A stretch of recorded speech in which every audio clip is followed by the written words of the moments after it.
Suddenly, there was a wave of hurried footsteps from beyond the palace.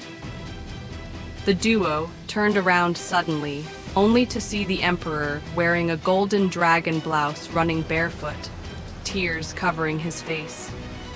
He pounced into Chu Chao's embrace and started to cry. Two nannies followed behind, and upon seeing Chu Chao and Sun Di, they knelt on the ground. The kid was small and could only reach Chu Chao's waist. He cried while shouting, "Aunt!" Mother had come to find me. Mother had come. Chu Chao pulled the young emperor up and wiped away his tears with her handkerchief before asking softly, "Did the emperor have a dream again?" The kid pouted and continued to cry. My mother's head was full of blood, and it all rubbed onto me. Chu Chu soothed him. "Emperor, do not be scared. That is merely a dream, and it is not real. Your mother loves you so. Why would she try to scare you?" "Aunt," Li Shui continued to hug Chu Chao in a tight embrace, refusing to let go. Looking upon the emperor, Sun Di showed pity. The emperor is still so young. If he lands in the hands of someone who wants to manipulate him, who knows how much pain he would go through. Chu Chao suddenly started to feel annoyance at this man before her. She instructed, "The night is no longer young, and master, it would be inappropriate for you to stay much longer. Meixiang, please send him off." Sun Di did not seem very upset, and after saying some formalities, he turned and left. Meixiang seemed somewhat annoyed as she glared at Sun Di's figure. Seeing that he had left, she said, "Miss, do not listen to this man's nonsense. At most, when the fourth young master came, we would bring the young emperor along." Before Chu Chao could even reply, Xiao Shui lifted his head up and asked, "Aunt is going to leave?" Chu Chao lowered her head and looked into the pitch-black eyes of the kid, as though she could see the silhouette of a certain someone through his eyes.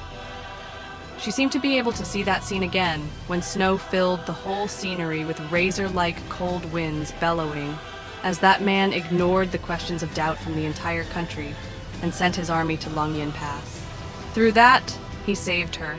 She could still feel his freezing cold armor that she leaned on as they left the scene, as he shielded her from the fightings and war, like an infallible wall that would never fall. Withdrawing her arms, Chu Chao tightly hugged the kid. As the candles continued to burn, the nights of the palace seemed ever so long. Sun Ti walked out casually from the side door of the Tai'an gate, his loose robes fluttering in the wind. In the corner, Ti squatted as he waited for Sun Di to come out. Seeing that Sun Di had finally come out, Taiyu walked over calmly. Sun Di calmly looked at Taiyu with a slight smile hanging by his mouth and casually asked, "Is General Tai going to invite me for a drink?" "Did you kill the Emperor's mother?" Taiyu's voice was firm and deep, and his gaze was undisturbed as he suddenly questioned. Sun Di's composure was utterly undisturbed as a light smile hung by his lips and confidently replied, "What do you mean, General Tai?" "Empress Yuan committed suicide by smashing her head on a wall. The entire scene was witnessed by many, and even you were present. How was that in any way related to me?" Deeply furrowing his brows, Taiye. You remain unfazed as he continued. "I was told that on the night before the incident, you sent out a letter while still in prison to Lady Yuan. After reading your letter, she went to the Emperor's residence until the incident occurred. The servants who were serving her said that she cried the entire night and did not even eat their meals. What exactly did you tell her in the letter?" "What can I say? Obviously, I cautioned her to be careful of the Zhan siblings." Taiyu suddenly stepped up, and glaring at Sun Di, he bellowed, "If that was so simple, why did you execute the two eunuchs who had delivered the letters to her? and searched the entire Yixin palace last night. Sun Di's face finally froze up.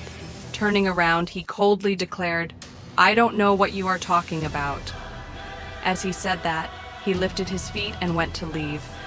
"Sun Di!" Tai Yu suddenly bellowed, alerting some guards even from afar. With his chest heaving up and down, Tai Yu quietly continued, "If you do not want other people to know, why did you even do it?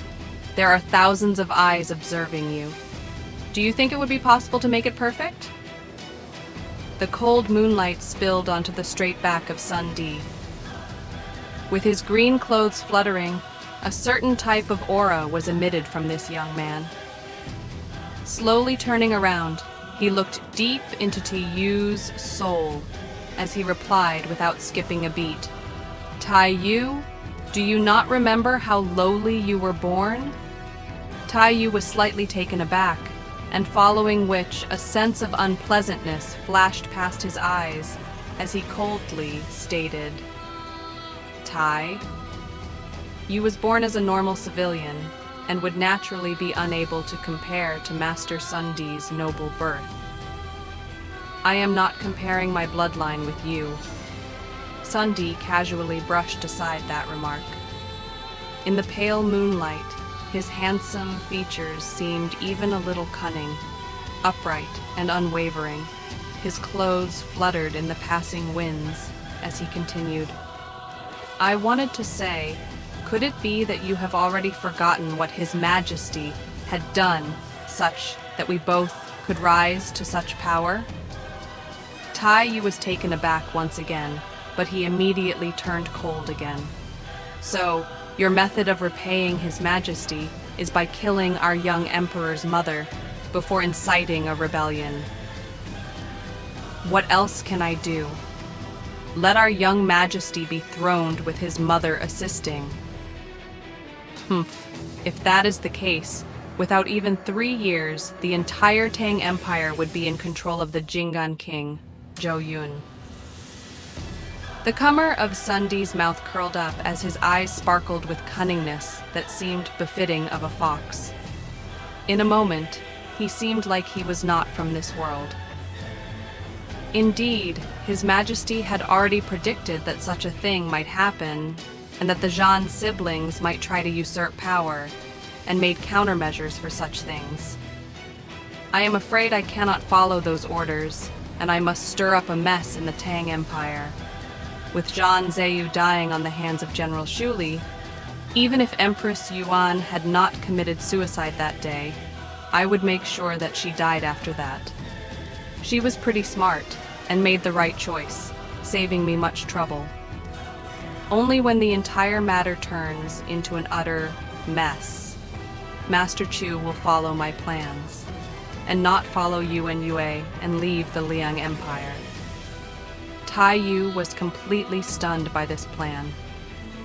At that instance, the tall walls of the castle seemed ever so suppressing. As the nocturnal birds flew past the palace, they let out shrieks that jolted everyone back to their senses.